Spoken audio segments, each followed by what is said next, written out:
All right, guys, so welcome back from spring break. Hopefully you had a fantastic break and got all rested for the second half of the semester.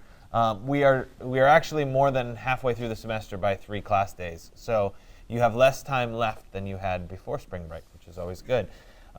Everything always speeds up at the end. You get more and more work that you have to do, so try to stay on top of what you're doing in this class because that'll save you. Use your time in lab because I give you the time, and that'll help you out as well. So today we're going to continue on in the world of AutoCAD. Last class, you guys were working on designing your cabin for your assignment 105, and we gave you a site context, and you started working with that, and then the website crashed, and you couldn't do anything or post anything. So you get a freebie on the last exercise. You don't actually have to post 119. You'll just get credit for it. However, you do need to post 120, and if you didn't do any work last class, you'll have to do more work today.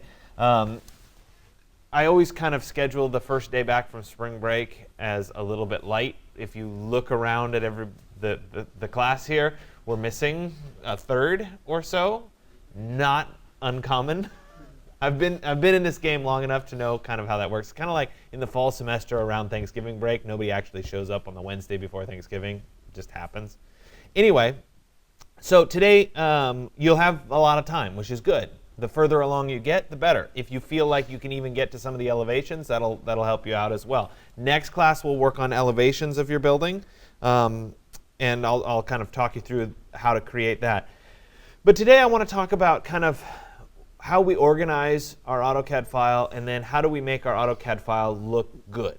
And I think one of the things that happens if you take an AutoCAD class that is just purely about learning AutoCAD is a lot of times how to make AutoCAD look pretty gets kind of pushed to the side. And you learn a lot of the function of AutoCAD, but you don't really learn how to make good-looking drawings. And we're in an age where good-looking drawings that are generated by the computer really matter. You know, in the old days, you used to get out your Mayline and your pencils and your leads and even inking your drawings or whatever with different line weights, and you work to make your drawing look good. And now we have this world where everything's digital, and all too often everything ends up being the same line weight and it just looks like a floor plan.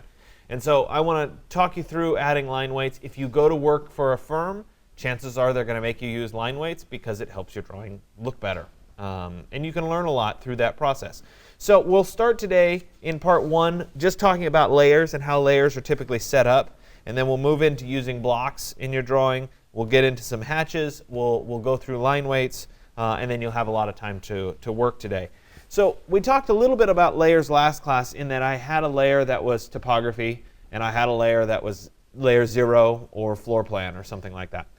And if you go to work for a firm, chances are the firm that you go to work for has a specific naming scheme for how they want you to do layers. And that would mean that everybody in the office does the layers the same way.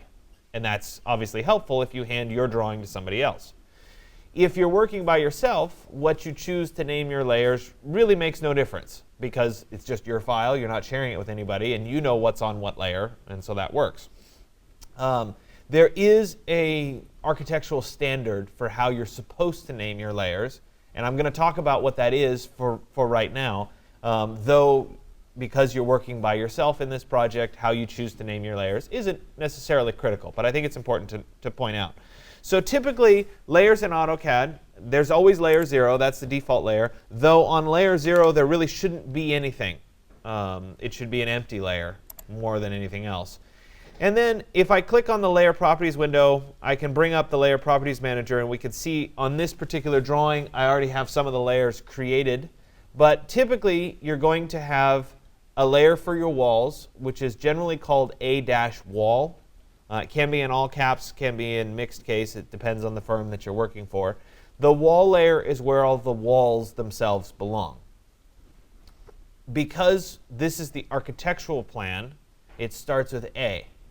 If you were in a firm that mixed architectural and, say, civil engineering, the civil engineering drawings, so the drainage and the topography and that sort of stuff, would show up on a C- layer. So that's how we would designate different people that are responsible for specific layers. So you're in the architectural realm, it would be A- whatever. Typically, you'd have a dash wall for your walls. Then you'd have an a dash window and an a dash door for your windows and your doors. Then you might have something for your fixtures, which are things like sinks and toilets and that sort of thing. You might have something for your finishes, which might be cabinets or built-in items or something along those lines. Maybe you'd have a furniture layer, though typically in an office when you're getting into production mode, you don't tend to put furniture in anymore. It's more about how do you build this particular building. So you could end up with lots and lots and lots of layers, and if you try to organize it around these, it will help a great deal. So typically a wall, a door, and a window are the kind of the most critical. And then as you gain more experience, you'll end up adding to those lists. The reason that we have these different layers established in the first place is typically each of those have a different line weight associated with them. And we'll talk about line weights a little bit later on, but typically walls are thicker, heavier lines than doors, than windows. And we can specify every line that is on a particular layer, so in this case the wall layer, we can specify that it has a particular thickness. So by default, as long as it's on that layer, it will have a particular thickness associated with it. And so you can see here the A wall has a thickness of 0.4 millimeters. That is a holdover to the days when you used to draw with a pen and you used to ink a drawing, and you would get a certain millimeter width of your pen that would draw the line. The default line weight units are in millimeters. And then I have, like, the A door layer is 0.18 millimeters. And so some of these also say default still. And those defaults are just kind of the default generic line weight. We'll come back to line weights and talk about them a little bit more, but I wanted to point out how those work. So the first thing that we need to do is we need to make sure certain things in our drawing are on certain layers. Let me turn off the line weights here for a second so it just looks like a normal drawing. And I would need to go around and I would need to select the walls, for example, and make sure that they show up on the wall layer. If I drew them on the wall layer to begin with, it would be really easy. But in this case, I might not have, and I would need to go through and actually select all of those walls. I won't do them all because they're already on the wall layer. But if they weren't, I would need to move them. So once I have them selected, I can come up to this Layers ribbon, and I just want to select a wall from the list. Those are then going to all be on the wall layer from now on. Then I would go through and I would select all the doors. So in this case, there's a door, there's a door, there's some doors, there's some doors. You get the idea. Doors, doors, doors. All right, that works. And I would come up again to this, and I would select a dash door, because all of those belong in the door layer. I would do the same thing with the windows. So I'd come in here and I'd say, OK, there's a window. Let me select those windows. And the windows are a little touchy. It depends on how you chose to draw them as to which pieces really belong on a particular layer. So in this case, this really belongs on the wall layer because it's a dividing line of the window. The glass itself here, those two pieces, would belong on the window layer, which it currently is. If I drew out a whole frame for the window, so in this case, all of that really belongs on the window layer, but these dividing lines may or may not belong on the window layer. Depends on what the character of the window would be. In this case, I think they belong on the wall layer. So you have to be a little bit more specific on windows versus walls, because if all of this was on a windows layer, we wouldn't get strong divisions in the wall. So it wouldn't look like cuts in the wall like we need it to look. So once I've gone through and I've established all of those on their correct layers, I can start to work to improve the drawings as a whole. And this can take a variety of forms. You can choose to add in furniture and things like that. One of the easiest ways of doing that is to actually go find what's called a block online. And so if I'm looking for, say, a bed, for example, I can go look for a bed online. So let me pull up Chrome here. And there's a variety of websites that are good. The First in Architecture website, I think, is particularly good for AutoCAD block. First in architecture, add blocks.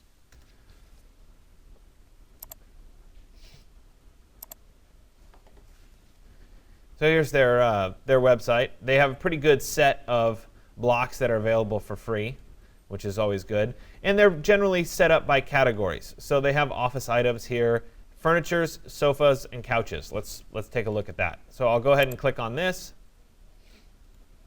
And we can see kind of a preview of all their little sofas and couches, which is great. And we can choose to download these. And notice that it's available in two different formats. There's a metric version and there's an imperial version. We're working in feet and inches, therefore we want the imperial version. So I'll go ahead and download that. And you'll find that over time you'll start to collect these on your flash drive. So you don't need to go find them anymore. They just kind of sit on your flash drive and you can use them later. You go ahead and show it in its folder, and then I want to extract these to my flash drive. In my case, my OneDrive. And I have a resources folder, I have an AutoCAD folder, I have a blocks folder, and this is where I start to put stuff. So we'll go ahead and put this in here, and I'll extract it. There it is. And then let me go ahead and take a look at those so we can see them.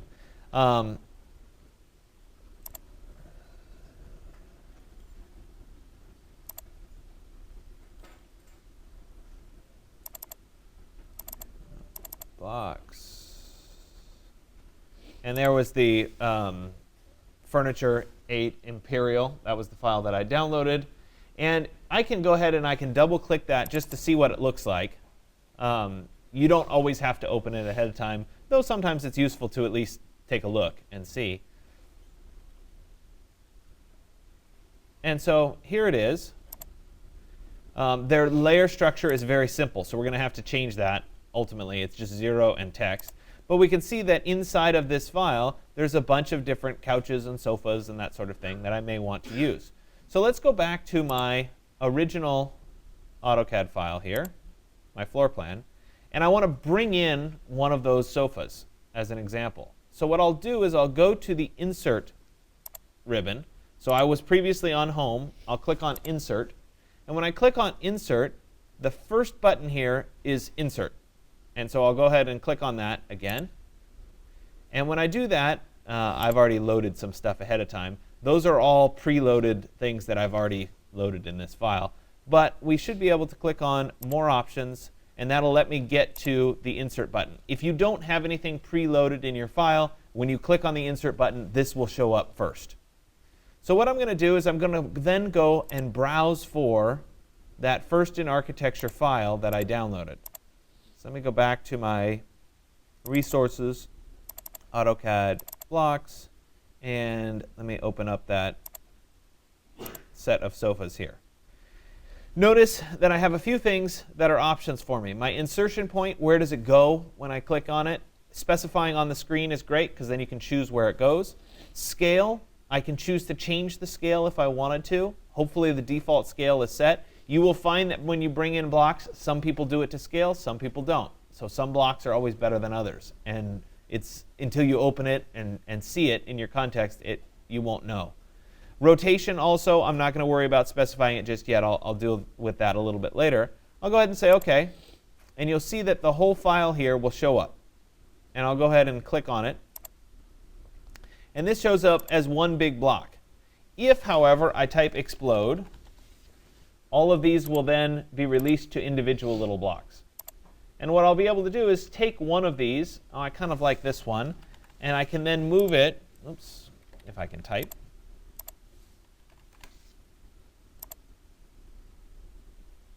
And then we bring it over to my building here, and then we'll drop it down into the building like that. And so that might be a little bit large for my particular building. I have to kind of sort it out, and I need to look for it. I have a bunch of other things that are available as well. So if I went back to Insert, and I went to More Options, I can go to Browse. And I have, for example, a bed that I've drawn. I'll go ahead and open this, and I'll drop this one in. I think I put this online for you guys as well. So that then exists as a bed. It's a particular size bed. The advantage here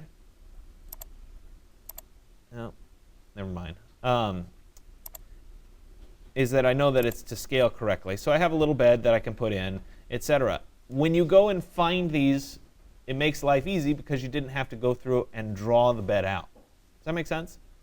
And so as you're going through, you'll find different options, etc. Once you've inserted a big block like this, even if you delete all of those individual pieces, when you go back to the Insert menu, they're all still here, and you can choose. See, there's all my sofa arrangements. I can choose and go back and say, you know what, I really wanted that these armchairs again, and I wanted those to go there in that room. So once you've loaded them into your file, you can always continue to go back and put them in again and again. So the other thing that tends to happen is this will exist on layer 0 by default. I need to move this onto the furniture layer, so the A-furniture layer. So I'll select it and then select A-furn from the layer itself. Now that's on the furniture layer, and we can use it on that particular layer and make modifications to it. Occasionally, you'll actually need to do some real editing on these. You might have to explode it and fix something if they're really not turning out right, though hopefully they're pretty reasonable to begin with. So now that I have that in, I want to continue to improve my particular drawing here. I might want to insert like kitchen appliances, stoves, and whatever. That is probably available on this First in Architecture website as well. So there's trees, there's furniture and tables, but you see that there's lots and lots of these that are available for you. There's beds, restaurant and bar equipment. Anyway, you get the idea. You can look through and eventually you'll find something that will work. There you go. There's the kitchen. Right? There's the stoves and that sort of thing. So you can drop those in instead of having to draw those as well. So once you've gotten to the point where you have your blocks inserted, we're going to start to concentrate on kind of highlighting the plan and kind of making this drawing look a little bit better. So the first thing that I want to do is I want to make sure that I can view my line weights. And if you don't see this icon down here at the bottom, it looks like 3 kind of horizontal lines. If you don't see that icon available, you may have to show the options right here and look for line weight and check the line weight box. If line weight isn't showing up, you'll have to do that. And then you can click on the 3 horizontal lines to turn on your line weights. And you see when I turn it on, my walls suddenly get thicker. And I can see that thickness in the line weights. Unfortunately, AutoCAD's display properties never really allow all the line weights to be seen or distinguished. And so you really need to be above maybe 0.25 millimeters for the thicknesses to show up. They will, however, when you go to print, show up. So you just kind of have to have some faith. So I went ahead and I set, if I go to my layer properties, I set my A wall layer to have a line weight of 0.4. And if you guys flip your little handout today over, on the back, there's some sample line weights that help you kind of discern what certain things should be. And so if we look at the walls, for example, I have it listed as 0.40 millimeters. I also have black listed. The black, or let's say you look at the flooring, I say C251. That's a color. It's a 251 gray, and I'll show you how to change those in just a second as well. So you can use a combination of black and gray as well as line thickness to kind of highlight. And if you look at this drawing and kind of squint at it, you can see that there's different line weights that are kind of making certain things pop out versus other things. So in this case, I've set my wall to be 0.4. I've set my door to be 0.18 millimeters. And I'm going to set my windows to be 0.00. And so right here, there's window at 0.00. You can change these line weights by just clicking on the line weight itself, and you can see that you have default and then 0.00 all the way up. And if you keep scrolling, you can see that it goes up to 2.11 millimeters, so big, thick line. So I'm going to pick 0.00 for that. For my furniture, I'll go from default to 0.00 as well, so it's a little bit thinner. There we go. The other option that we have is by default everything is currently white. But I can choose to change the color to be gray. And remember, this is a little bit weird because in the world of AutoCAD, things that are white print black. But things that are gray print the same color of gray. So white is the only color that flips. When we get to paper space in a little bit, suddenly it'll become very obvious how it flips. But we haven't quite gotten to that yet. We have a couple more class days. So we're going to leave all of these white for right now. Though when I do the flooring, chances are I'm going to change the color of the flooring. So I get to this point, and maybe I want to make the walls stand out a little bit more. And I can do that using a hatch. And a hatch is simply a fill or a pattern that goes inside a particular region. And so I'll start by typing hatch into the command line. It is also available right here under the draw tools, hatch. And if I type in hatch, the first thing that pops up is my ribbon changes to be hatch creation. And we can see under hatch creation there's an option for pattern. And there's a whole bunch of patterns that are built in. There's bricks, there's tiles, there's shingles, there's a variety of things. And you can kind of scroll through and see them. Some are as simple as just lines. For right now, I'm going to start with solid, and I'll pick solid. And then, if I look at my command line, it says hatch picks internal point. So it's asking me to pick something that's inside of a closed line. So if I move myself over this wall, for example, and I click, suddenly it will fill in that wall with a solid white. So I can work my way around my building here. And I can fill in the pieces of my building.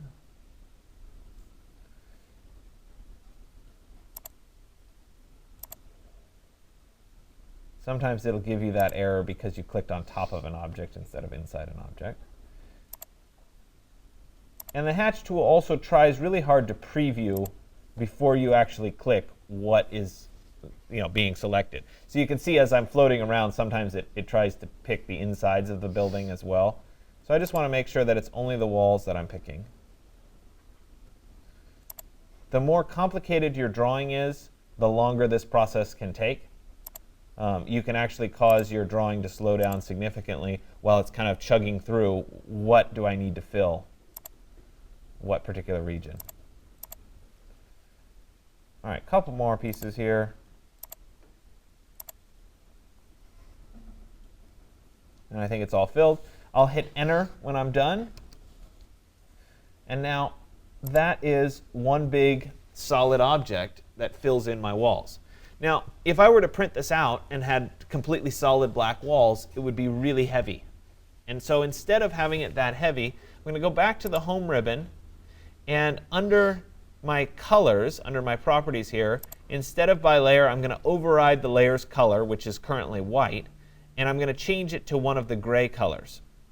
And so depending on how light you want that fill to be, you might go to 251 or 252, something like that, and it'll be a gray color instead of being the stark black. And this is a little bit hard to judge until you actually print because the white's going to become black, and you have to get used to kind of seeing it. So anyway, now that those are kind of filled in, we can extend the hatch and use the hatch as maybe a flooring.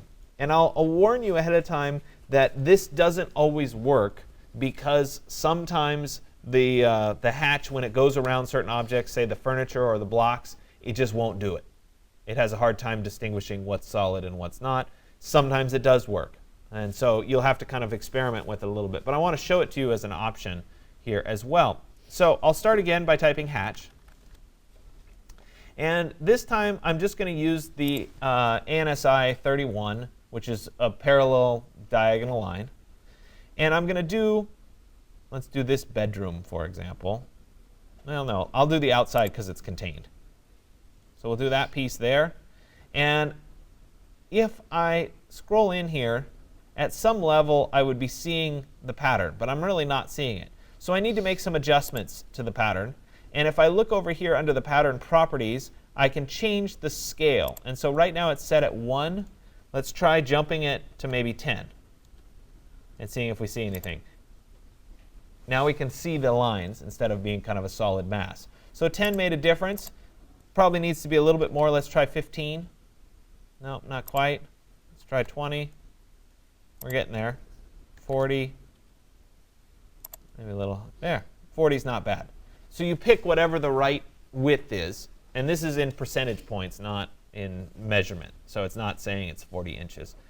Then I can also adjust the angle. So right now it's at 45 degrees. If I wanted it to go horizontal, I could say negative 45, which would cause it to go horizontally instead. I could also go to, 90, or excuse me, 45, and that would cause it to go vertical. So it's just kind of what feels right for what you're trying to do. When I'm done, I would go ahead and press Enter. And then again, this piece really belongs on, let's call it the furniture layer. And I'd like that to be much lighter. And you can see here in my example that it's a 251 color. So I'll go back to my colors, and I will choose 251. There it is. And that'll show up like that. Now, if I wanted this same hatch to occur in this region, it wouldn't be a problem.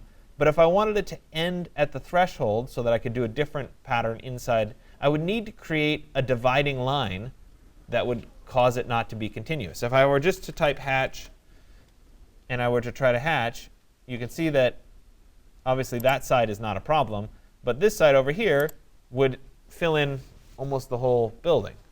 So instead of doing that, what I'm going to do is I'm going to draw a line that goes across from there to there. Now ultimately I don't want that line to be seen. I just want my hatch to end there. So I can take this line and I can put it on a special layer that's going to be a non-printing layer. So just like we did in Illustrator when we created those non-printing layers, we can do the same thing here, or in InDesign. We can do the same thing here in AutoCAD. So I have a layer called No Print. And for whatever reason, I typically make my No Print layer green. I don't know why. I just do. So it's green. And then over here under Plot, you see that it has a little red circle next to the plotter. So that's not going to print. And so if I were to take this line, I could move it to the No Print layer, and then I could hatch that piece as well. Now these still need to adjust. That number one, they need to go onto the furniture layer. And number two, their color needs to be 251 so that that matches this. So those two are now done as a hatch. You saw when I went and did my hatch for the living room here that it filled in across that couch. It didn't register the couch. That's one of the problems with blocks, is they don't always work. Sometimes the workaround is to take your block and to explode it, and then to try your hatch again.